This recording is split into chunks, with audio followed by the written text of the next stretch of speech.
আসসালামু আলাইকুম প্রিয় বন্ধুরা, আপনারা কেমন আছেন? আশা করি ভালোই আছেন। চলুন তাহলে বেশি দেরি না করে ভিডিও শুরু করা যাক। ভিডিও শুরু প্রথমে ছোট্ট একটা অনুরোধ, আমার চ্যানেলটাকে সাবস্ক্রাইব করে অল নোটিফিকেশান অন করে দিন, যেন পরবর্তী ভিডিওর আপডেটটা সর্বপ্রথম আপনার কাছে পৌঁছে দিতে পারি। আর আগের ভিডিওটাতে অনেক আপনারা সাপোর্ট করেছেন এক ধারের সিঁড়ি কীভাবে বানায় বা এক ধারের সিঁড়ি কতটা জায়গা লাগে, অনেক রকমের কমেন্ট করেছেন। তো আপনাদের তার সলভ করার জন্য আমি আজকে ডিটেলসে নতুন করে সেন্টারিং করছি।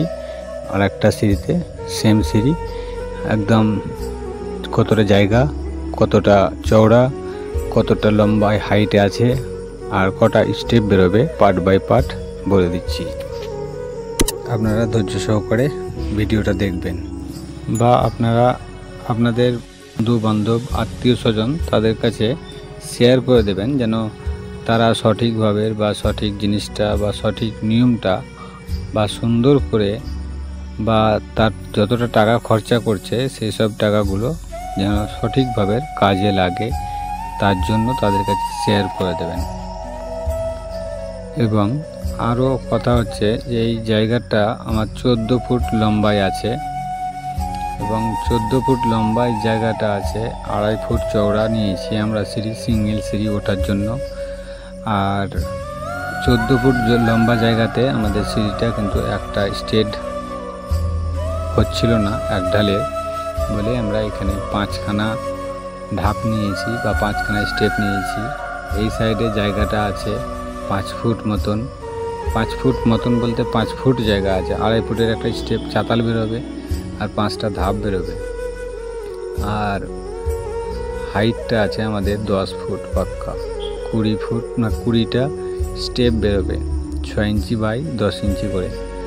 আর এর মধ্যে আমাদের যে রড ব্যান্ডিং হবে সেই রড ব্যান্ডিংগুলো কিন্তু খুব কঠিন, ক্রিটিক্যাল। বা আমাদের প্রথম স্টেপটাকে আগে প্রথমত আমরা ঢেলে নেব, তারপর আমাদের কিন্তু বাকি উপরের স্টেপটাকে বা উপরের ঢালটাকে ঢালার ব্যবস্থা করতে হবে। প্রথম আমাদের স্টার্টিংয়ে এটাকে একটা স্টেপ ঢেলে নিয়ে নিচের চাতাল অবধি ঢেলে নিয়ে টাইম দিতে হবে, 1-2 দিন পর ওপরটায় করতে হবে। কারণ এটা বাইরে কোনো পিলার ছাড়াই আছে, পিলারের সঙ্গে টাচ করিয়ে করছি, কিন্তু পিলারের সঙ্গে অতটা মজবুতি নেই বলেই করছি না, সঙ্গে সঙ্গে করছি না। এটা পুরোপুরি টাইম দিয়ে করতে হবে, নাহলে অত লম্বা সিঁড়ি বাই চান্স স্লিপ করে গেলে মুশকিল হবে, কিন্তু টাইট হয়ে গেলে আর কোনো কিছু হবে না, অসুবিধা নেই। এতে খুব হেভিভাবে করা হবে, কোনো পিলার ছাড়াই এইসব সিঁড়ি। এতে কিন্তু রডের ফাউন্ডেশনটা দেখতে হবে বা রডটা দিতে হবে হেভি করে, এরকমভাবে রড দিতে হবে যেন রডটাতে কমই না হয়, আর রডের মধ্যেই সেটা থাকবে, নাহলে আপনি কিন্তু সিঁড়িটাকে রাখতে পারবেন না। সিঁড়িটা যদি রাখার চেষ্টায় রাখেন, ভালোভাবে করার চেষ্টা থাকে, তাহলে কিন্তু আপনাকে রডটা দিতে হবে খুব সুন্দর করে। রড 4 ইঞ্চি পরপর বা 5 ইঞ্চি পরপর, এর থেকে খুব বেশি হলে 5 ইঞ্চি, 5 ইঞ্চির বেশি ওভারে যাবেন না। সেই লম্বা রডটা দিন আর আরের রডটা দিন, 5 ইঞ্চির বেশি যাবেন না, 5 ইঞ্চির মধ্যে রাখবেন।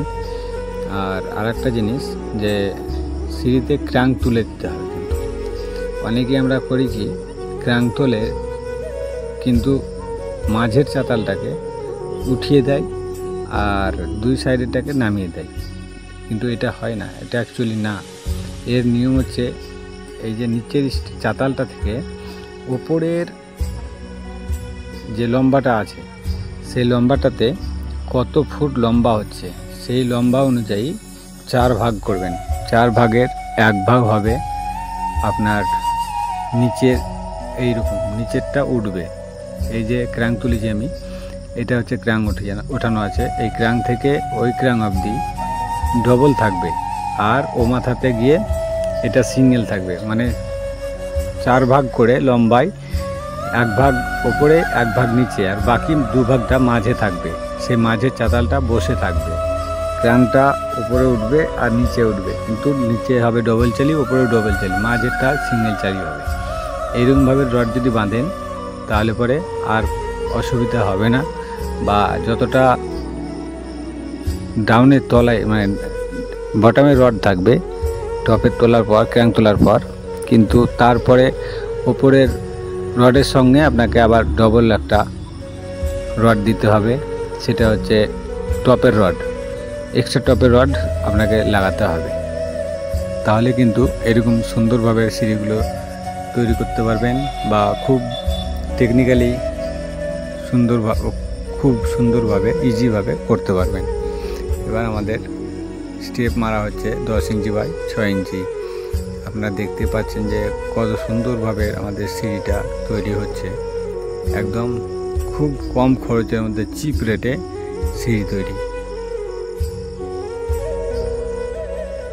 অথচ আমাদের এই ছাদ ঢালাইয়ের সঙ্গেই আমাদের সিঁড়ি ঢালাই হবে, আর টাটকাই সিঁড়ি ঢালাই করে আমরা কিন্তু তার উপরে মাল তুলব সঙ্গে সঙ্গে।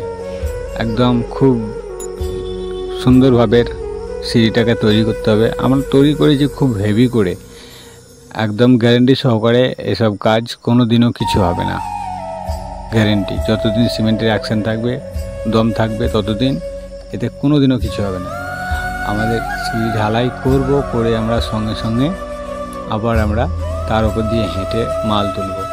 পুরো ছাদটাকে ঢালাই করব, উপরের যে ছাদটা আছে এই সিঁড়ির উপর দিয়ে উঠিয়ে মাল তুলব।